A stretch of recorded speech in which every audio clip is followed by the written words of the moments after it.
जब भी जयकारा लगाबी दोनों हाथ उठा के लगाबी। कहावत है कि एक हाथ उठावा से अर्पण होई छे और दोनों हाथ उठावा से समर्पण होई छे।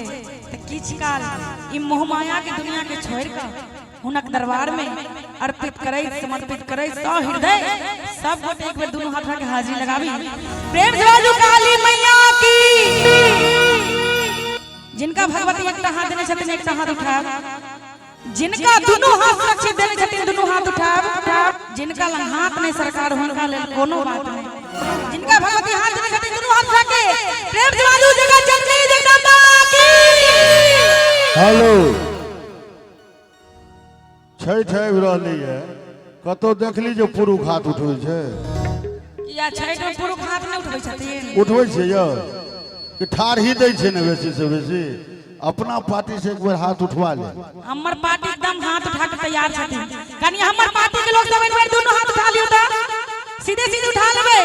प्रेम जादू जगत जननी जगदम्बा की, सच्चे दरबार की। आदत छै एखन अभ्यास कर रहल कोना। साल में 4 दिन लाइसेंस भेटल छै की चौठी चांद के अर्घ उठबै ला हाथ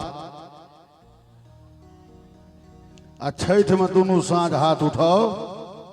आ एकटा आर छै भादवे में एक संझा रवि केने रहलौं आ 3 बजे में दतमन करे विदा भेलौं। क्यों पूछलक ये का की एते बेर किया भेलन? दुए पेट में एते बेर हो जाए है कनिया राज काज रहे छे आंगन में। एक पेट रह के 2 पेट समय त वह ने लगे छे। आ तकरा बाद कहे छे नातिन फोन केलक त ना के नानी मां करे जे बुझा जो कत मुया ने छोड़ल जा। तकरा बाद 5वां दिन देखलिए कतो हाथ उठबै। आखन उठैबै छथिन ने एखन या 5 दिन के बाद छेड़ छे तकर प्रैक्टिस छियो। एक बार दोनों हाथ उठा के जय करे लगो तो मर्द देखा। प्रेम से बाजू सच्चे दरबार की, शेरा वाली मैया की। आओ मिथिला रत्न सम्मानित श्रीमान राम सेवक ठाकुर जी द्वारा रचित ई रचना ई भजन आप सब के बीच में राखी। सब गोटे भजन के संग मीठ मीठ ताली बजा कर दैत रहबे त कहबे कि जीवन उदास गुजी हरिया गे, कि जीवन उदास गुजी हरिया गे। एक पल में भोर भागले। कहावत है कि ककरो बोरे बोरे नून ककरो रोटियों पर नहीं। भगवती जकरा त्याग दै छथिन तिनका माला माल क दै छथिन, जिनका पर तमसा दै छथिन तिनका कंगाल क दै छथिन। बड़ा सुंदर भाव, बहुत सुंदर रचना के संग सब गोटे मीठ मीठ ताली बजा के कहबै जके रात तकले भर नजरिया गे, जके रात तकले भर नजरिया गे। जिनके जो जके रात तकले भर नजरिया गे, जिनके जोर भागले। जीवन उदास गुजिया हरिया गे, जीवन उदास गुजिया हरिया गे। एक पल में भोर भागले। जके रात तकले भर नजरिया गे, जिनके जोर भागले।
हिटो हम